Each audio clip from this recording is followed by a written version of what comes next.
we want to create environments. Progress is changing the environment to how I want it to be. And then specifically, you want to get into, okay, when you are buying these products or collection of products, what type of environment are you hoping to create, and then unpacking that. My primary concern is growth, right? Getting more people to adopt our product while also getting people to stop leaving it, right? So increase adoption, reduce churn.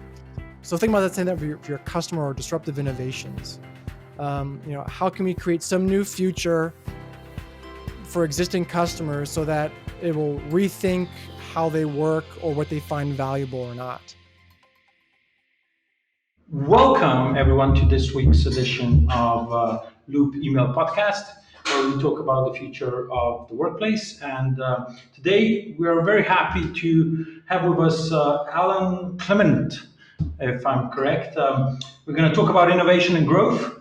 And I understand you're an entrepreneur. You've worked with many teams, with many individuals, companies, and basically what you're helping companies is create products and innovate in a way where you create products that people love to buy or people want to buy. And among the companies, I see Pipedrive, Netgear, and you also write books, When Coffee and Kale Compete. And I understand there's a book coming out this year called Jobs to be Done at Work.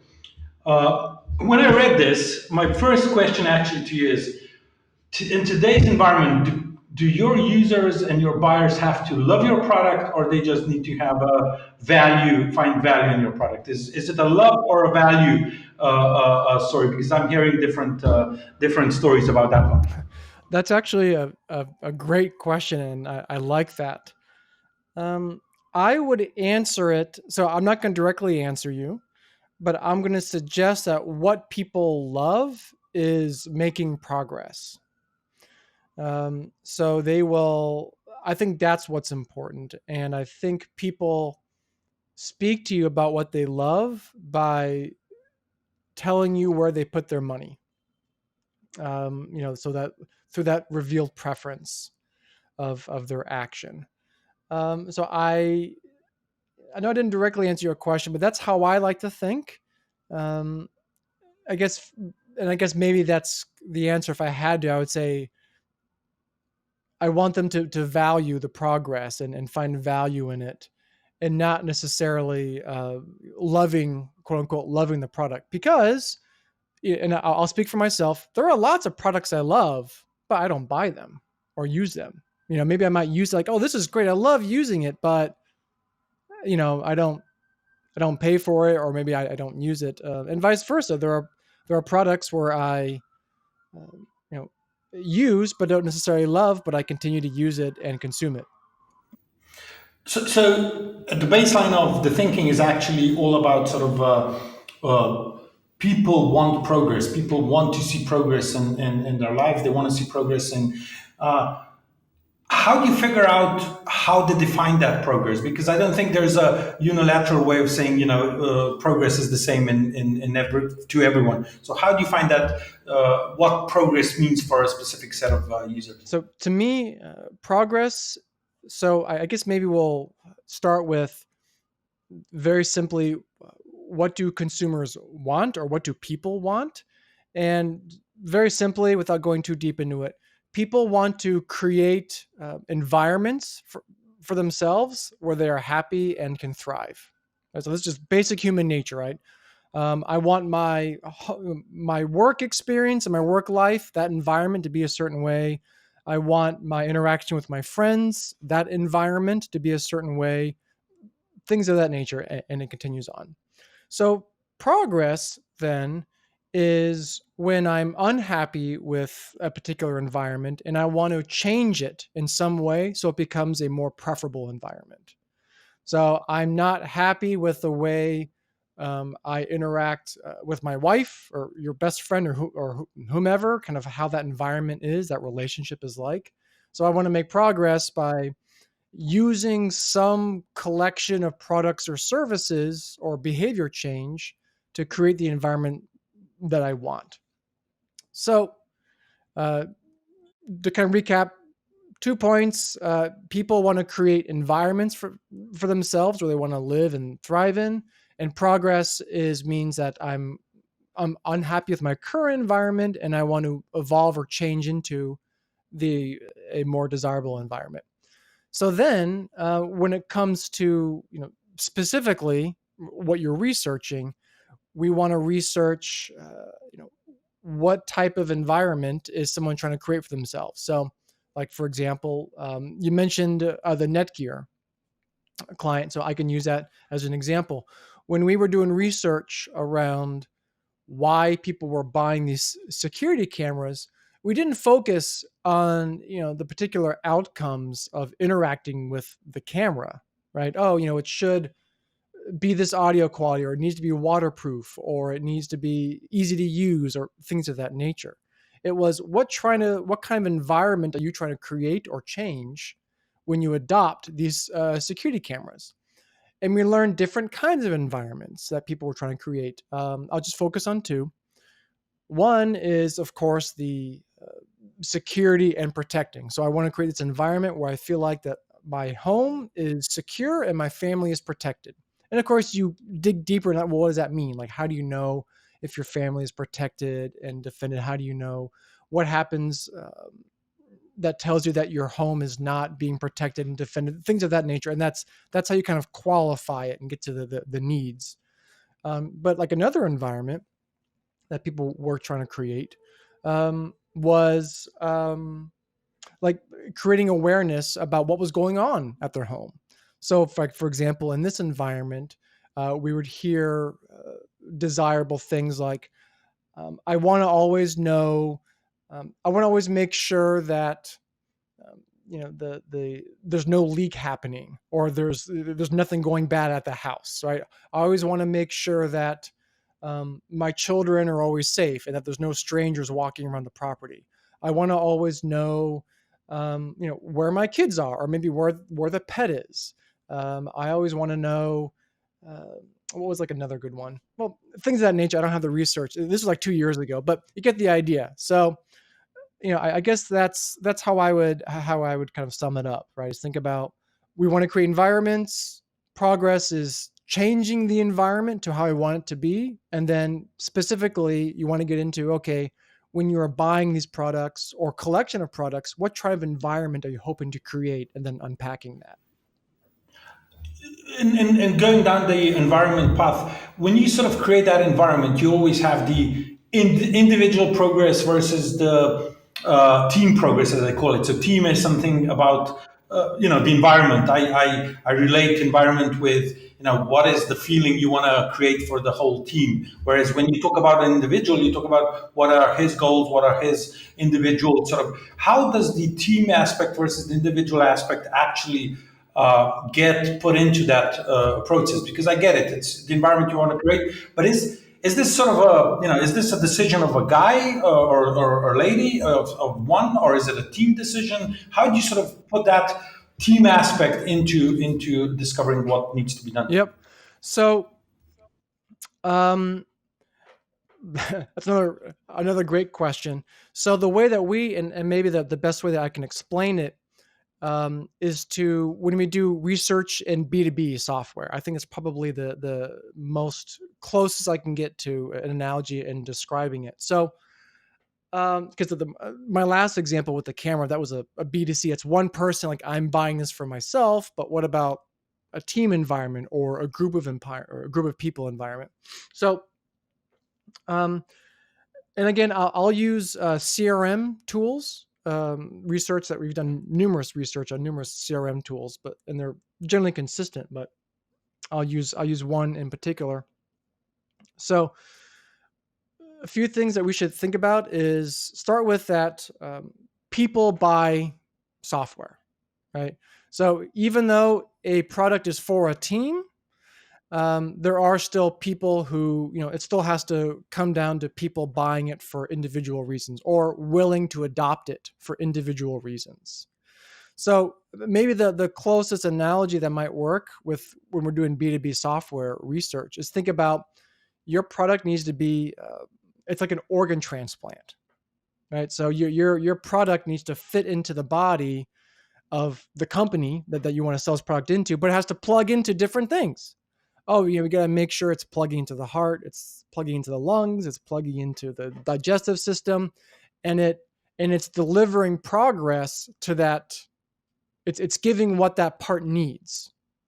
So usually, so like for example, in CRM example, we'll have a situation. Well, the CEO is going to. We learned, it's always different from product to product, but in this particular CRM area, often CEOs may not necessarily care exactly what CRM is used, but there are certain expectations that they have, right? Meaning, like, I want to always know the current status of our sales pipeline. Like, so I don't care what CRM you use or whatever it is, just make sure that every week I'm getting sent sales data or a sales, whatever it is, right? So, like, that's the progress that she wants or expects from a CRM. But then a sales manager um, will, I want to always know which salespeople perhaps need help or I need to give attention to. So, like, that's progress for her. And then maybe the individual salesperson, their progress is, I want to close deals ASAP. And so you kind of like, think of that as, the individual parts, are seeking their progress, but when they come together, it's creating this environment, we call it like a job to be done, for example, of, and usually we give it some theme, like we're trying to get control of our sales process. And where do you start? Do you start with the individual, or do you start with the environment, and you tend to get there? Or is sort of the environment the central piece of it all? Or is it sort of equal? Where's the, because operationally it's about what you do when, and so how do you sort of get that in action? I get it where the end result is, but is it sort of more important to start with one, the other, or you have to have an equal plan? Yep. So the way I answer that is, we want to start with, so again, at least in the work that I do and my investigations, my primary concern is growth, right? Getting more people to adopt our product while also getting people to stop leaving it, right? So increase adoption, reduce churn. And there's different variations of growth, which that's a whole nother discussion, new products versus whatever. But so I would say that for our investigative purposes, okay, well, what is the decision making process? And we call it a decision making or system rather. What is the decision making system for this product to be adopted?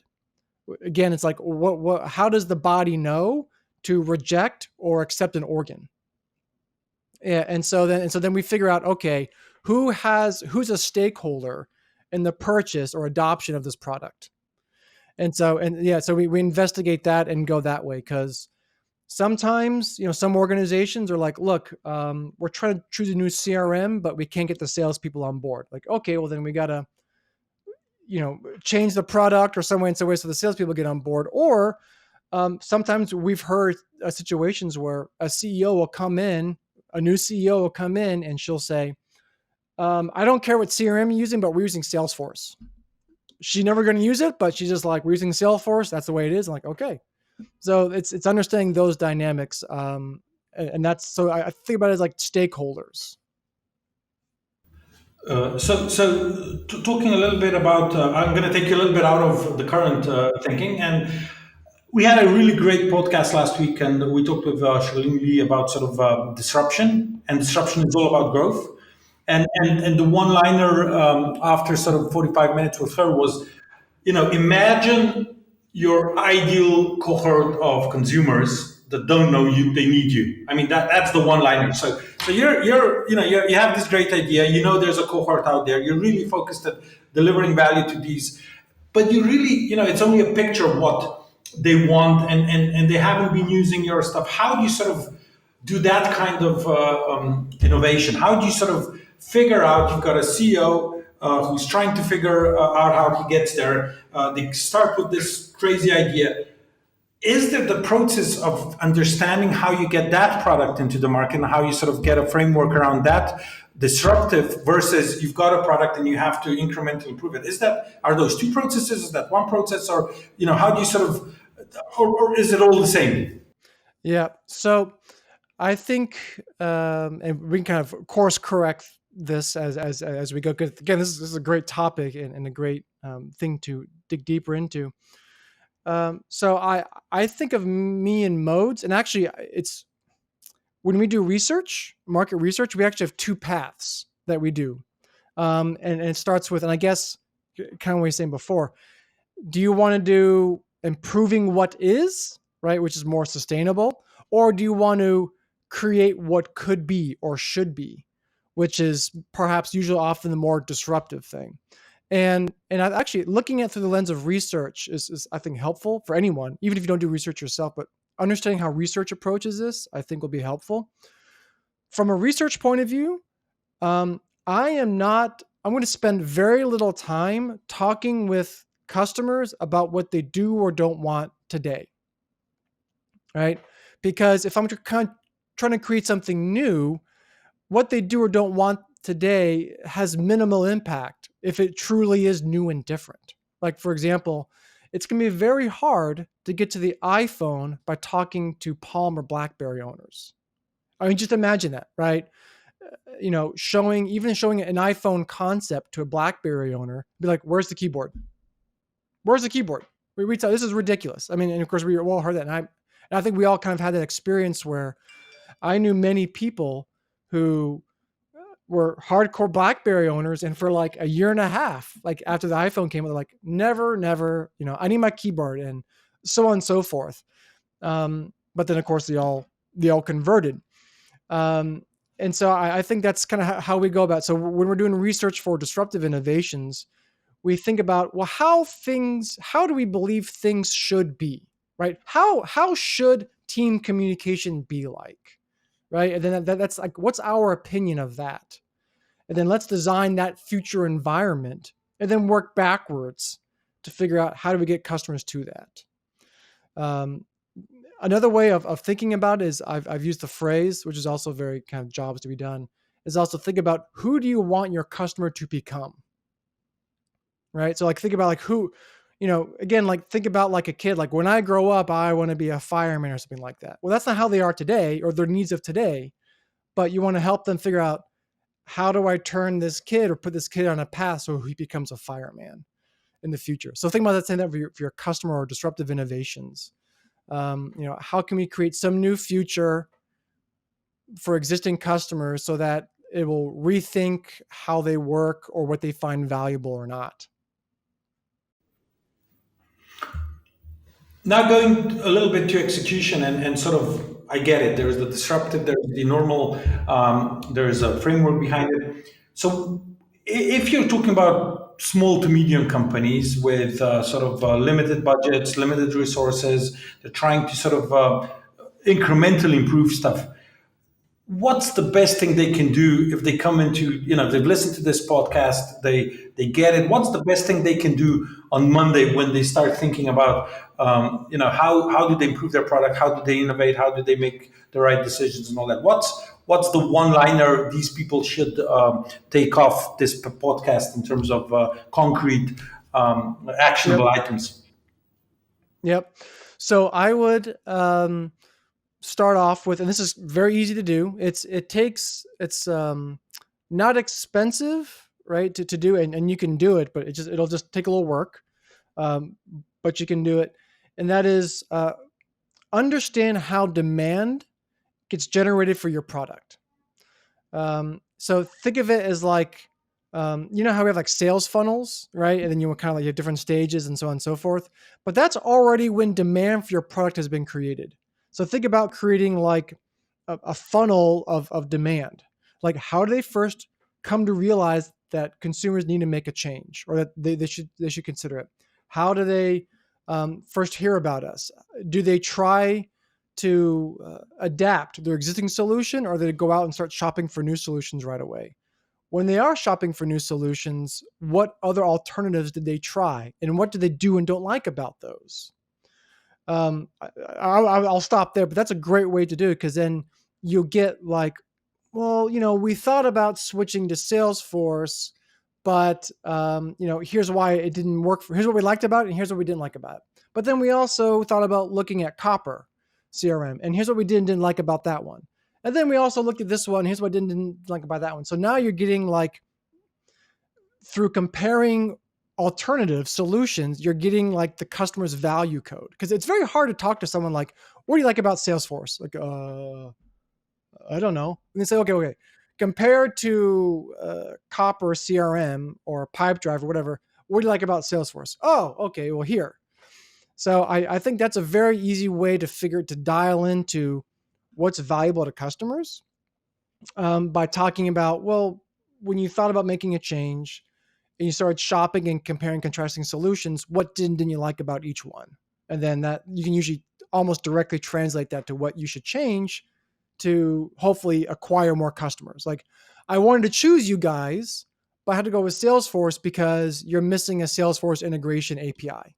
Oh, easy. If we add that feature, then we believe that we will acquire all those people who wanted to choose us, but didn't because we were missing one critical feature. And because there's so many models out there and there's so many executions, once somebody starts going down one path, where is the sort of what's the biggest risk people have in actually ending up not doing cycles of innovation that end up in just creating more of the same old habits of innovation that doesn't actually add value? Where have you seen in your in working with other customers, where are the big mistakes that happen, and how do you sort of avoid them?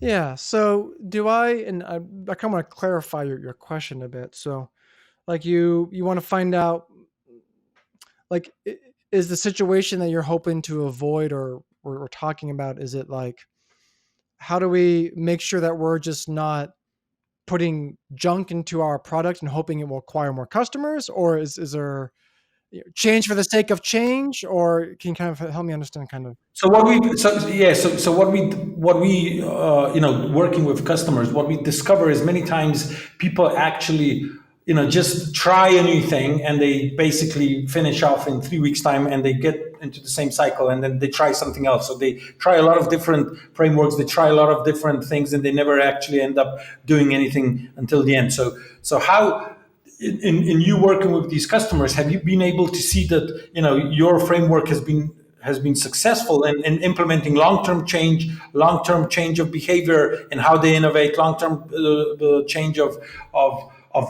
measuring and making sure progress is done in the right way? Because what we normally see is people have good ideas about how to approach innovation, but they don't have the discipline, they don't have the resources, or they have a lot of reasons why they sort of stop midway through. Yep. So how do you see that? Yeah. So that's actually a very interesting topic also that I like to talk about. So if, for me, actually, interestingly, I don't like, I think for me, the, and I'll pull, okay, I'll just kind of jump right to it. I think the issue is that people are such in a rush to deliver something, right? I mean, it's everyone. Like, I'm a CEO, I have to do this, or I'm a product manager, like I have to do this. That we kind of get panicky, if it will, and it's just basically like, just tell me what to do. Just give me a process for me to do, so I can just do it. Like, tell me what a user need is, and like, how do I find it, and then how I turn that into a feature. But I find that, and this is an old problem, right? And not even just for product development and innovation. This is just anybody, right? I think the solution to that is actually not, is to actually think about focusing on, for lack of a word, like first principles, or like understanding how things work. So like, for example, I like in our research, like for our business revealed, I wouldn't say we don't have a framework, right? We actually use many different types of execution or, frameworks, if you will. But what our kind of thinking is around understanding how systems work, like systems theory, for example. understanding how people work and how people think. That's kind of what we focus on and put our attention on. And then, depending on the situation at hand, then we figure out what framework that we need to use or what execution framework we ought to use. So, I mean, I'm maybe not directly answering your question, but that's how I think and do it. And I think that's what I would recommend others to do as well. Tell me about your new book. I understand there's jobs to be done at work. Book coming out later this year or next year. Tell me about sort of what's the new horizon you're gonna. And I get you're gonna sort of be selling the book, but still, if there's a one liner about what's new in the thinking you're putting into the book, what would it be? Yep. So this is the formalization of the theory properly, of jobs to be done theory, but also giving you guidance on how to actually go out and execute it depending upon the type of progress that you want to make. So actually, in the course of writing it, I've actually ended up to change the title of the book. We're going to call it "Jobs to be Done in a Nutshell: Understand, Discover, Design, Create." And so those are like the four kind of like vectors that were topics that we're going to briefly just kind of talk about. So it's like understand the concepts. It would be one short section. Another one is, well, how do you discover jobs that are out there? How do you design for jobs to be done? But also, how do you create jobs to be done that are out there? So that's our thinking. So more than a couple of lines, but that's our gist. So we always ask our guests, what do you do when you aren't writing books, consulting, and doing the stuff that gives you your business life? What do you do as Alan? Where's your Zen moment? Um, well, I was going to say reading other stuff, but I think that's maybe we'll kind of lump that with work. Um, but reading other books on systems theory or so on. So I mean, it's entertainment, but it's also kind of helps me become better through work. So outside of that, I mean, um, I've got a very active 3-year old, and my wife is like 6 months pregnant, so I'm in like family mode right now. So my life is working for whatever is 9 hours, and then running home, cooking dinner, and then taking care of the kids or helping my wife out. And then I'm so exhausted, I just pop on a podcast and fall asleep. That's Those are my days. Our our definition of progress is a bit different because I have 4 kids, and I tell you, Ah! 2 kids are much easier than 4 kids. I can tell you that. Well, So don't they start like, tell but, me. but don't the kids start caring for each other at some point, hopefully, or like watching out? Yeah, that's there's a framework that talks about that, but you can't implement it because it doesn't work that way. Okay, it doesn't work that way. Now it could be because the execution is bad, or it could be because the theory is bad. I don't know, but it doesn't work in my case. They're 4 boys, and I can tell you Poor boys. it's Oh, and really great boys, but it's a nightmare because everyone is yep, individual, everyone is, and you're trying to create this environment. I mean, it's the same story we talked about. It's you're trying to create this environment where everybody feels yep. comfortable, yet you've got, the youngest guy is, he wants it all done the way he wants it. The older guy is trying to just make sure everybody does whatever they're supposed to do. Then you've got the ones in the middle. So, individual progress versus team environment and team progress. It's the same stories at home and family. And the more people you have, the more complex it Yes. gets. What books do you recommend to our listeners? I did a tweet actually about that not too long ago because people asked me this, and I was like, I don't even know. Like, actually, I just took like a bunch of pictures of my bookshelf. I'm like, here's what I'm reading or what I've read the last 6 months. I'm looking over it right now. Um, um, okay, so a very approachable book, right? That everyone should read. So it's called the self regulation of behavior, It's actually it's written by a bunch of psychologists. It's not like pop psychology, it's not like a Malcolm. It's actually written for academics, but the guys are not writing like quote academics, right? It's actually very approachable, and anyone like I've had people who told me like, "Wow, I read it and it was like very informative, but it wasn't dry, or it was actually interesting to read and very succinct and not jargony." I highly recommend that because that just basically gets down to like what motivates people to act, and that will help you if you are a CEO trying to create organizational alignment. Like, how do I incentivize people, or how do I speak to people in a way that I get buy-in? This will help you as a designer to figure out why people would start using your product or continue using it. It'll help you understand your own motivations and behavior. I mean, it's a really great book. So that's, if I choose one, that would be it. Perfect. Where can our visitors, our listeners, actually find you? We always ask. I'd say probably Twitter is the best way right now to interact, kind of see what I'm up to, and interacting with me, which is at Alan Klement. Um, or my website, alanklement.com, if you want to send me an email, not through Twitter. Like a lot of people DM me. It's kind of interesting in some ways.